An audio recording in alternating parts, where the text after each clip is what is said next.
Right breaking news చూస్తున్నాం. IAS అధికారిని శ్రీలక్ష్మికి high court big shock ఇచ్చింది. శ్రీలక్ష్మి దాఖలు చేసిన రివిజన్ పిటిషన్ కొట్టివేసింది. ఓబులాపురం మైనింగ్ కేసులో శ్రీలక్ష్మిని ఉన్నత న్యాయస్థానం నిందితురాలిగా చేర్చింది. సిబిఐ వాదనలకే మొగ్గు చూపిన హైకోర్టు గాలి జనార్దన్ రెడ్డికి గనులు కట్టబెట్టడంతో కీలక పాత్ర పోషించిందని హైకోర్టు నిర్ధారించింది. కోర్టు తీర్పుతో శ్రీలక్ష్మి పాత్రపై సిబిఐ అధికారులు విచారణ జరపనున్నారు.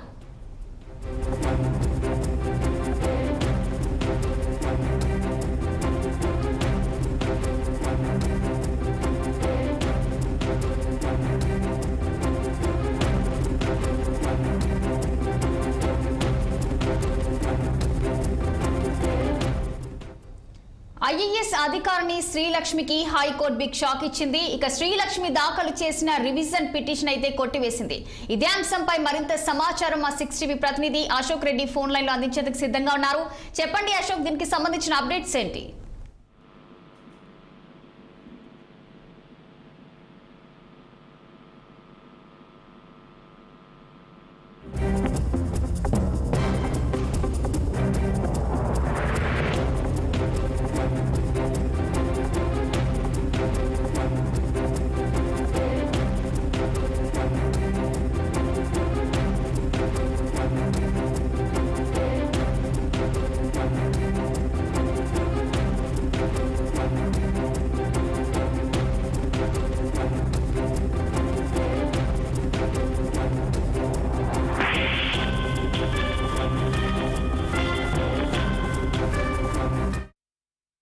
ఇదే అంశంపై మరింత సమాచారం మా 6 టీవీ ప్రతినిధి అశోక్ రెడ్డి ఫోన్ లైన్ లో అందించేందుకు సిద్ధంగా ఉన్నారు.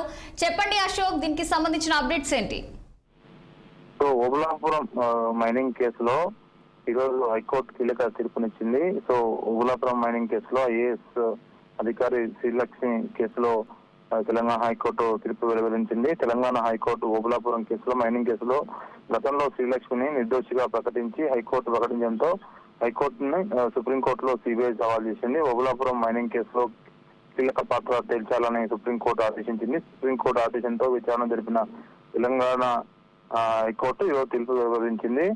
సో ఏదైతే డిశ్చార్జ్ పిటిషన్ పైన ఐఏఎస్ అధికారి లక్ష్మి డిశ్చార్జ్ పిటిషన్ కూడా నెలకొంది. సో మంత్రివర్గ నిర్ణయాలు మాత్రమే తాను అమలు చేశానని, ఈ కేసులో జరిగిన అవినీతి గురించి నాకు ఎలాంటి సంబంధం లేదని ఆమె తరపు న్యాయవాదులు వాదనలు వినిపించారు. సో ఈ కేసులో ప్రధానంగా ఎవరైతే ఉన్నారో, ఎవరైతే గతంలో శ్రీలక్ష్మికి ఊరట లభించింది హైకోర్టులో, సో దాన్ని సవాల్ చేస్తూ ఆమె ఎవరైతే సిబిఐని సవాల్ చేస్తూ సుప్రీంకోర్టుకి సిబిఐ వెళ్ళింది. సుప్రీంకోర్టు ఈ కేసు మరోసారి హైకోర్టుకు పంపింది. మరోసారి పరిగణలోకి తీసుకోవాలంటూ ఆ నేపథ్యంలోనే హైకోర్టు ఈ రోజు కేసు విచారణ జరిపింది.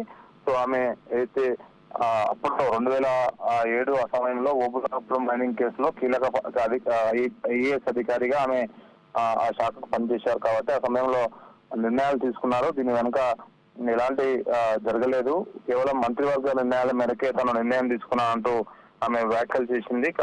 ఆమె తరపు న్యాయవాదులు వాదనలు వినిపించారు. సో ఓవరాల్ గా ఇటు సిబిఐ వాదనలు విన్న హైకోర్టు, అటు ఐఏఎస్ లక్ష్మి తరపు న్యాయవాదులను కూడా విన్నది. సో ఇరు వాదనలు విన్న కోర్టు ఆమె డిశ్చార్జ్ పిటిషన్ అయితే కొట్టివేసింది.